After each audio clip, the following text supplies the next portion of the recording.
Дотоод хэргийн их сургуулийн 7 хоногт хийсэн ажлын танилцуулга. Их сургуулийн үйл ажиллагааг олон улсад сурталчилан таниулах, албан хааг сонсогч оюутнуудын гадаад хэлний мэдлэгийг сайжруулах зорилгоор цаг үеийн мэдээллийг өдөр бүр англи хэл дээр бэлтгэн албан ёсны захим хуудсанд байршуулан ажиллаж байна. Их сургууль төрийн байгууллагын архив, албан хэрэг хөтлөлт, ажлын зохион байгуулалтын улсын үзлэг 2025 оны 12 дугаар сарын 24-ний өдрөөс эхлэн зохион байгуулагдаж байна.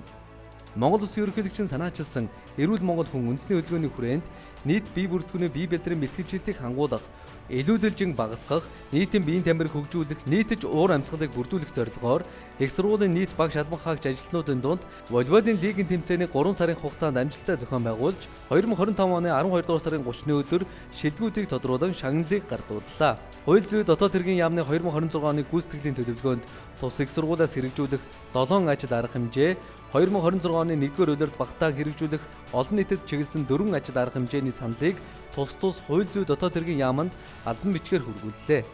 Шинэ жилийн баяр амралтын өдрүүдэд харуул хоногийн манааг томилох тухай А4 64-р тушаалаар их сургуулийн байрлалд харуул хоногийн манааг хүч нэмэгдүүлсэн хамгаалтад 2025 оны 12 дугаар сарын 31-ний өдрийн тэг 8 цагаас 2026 оны 1-р сарын 2-ны өдрийн тэг 8 цаг хүртэл шилжүүлэн тог захиргаан гал усны аюулгүй байдлаас урьдчилан сэргийлж албан хааг сонсогч оюутнуудын сахилга дэг журамд хяналт тавин ажилласан.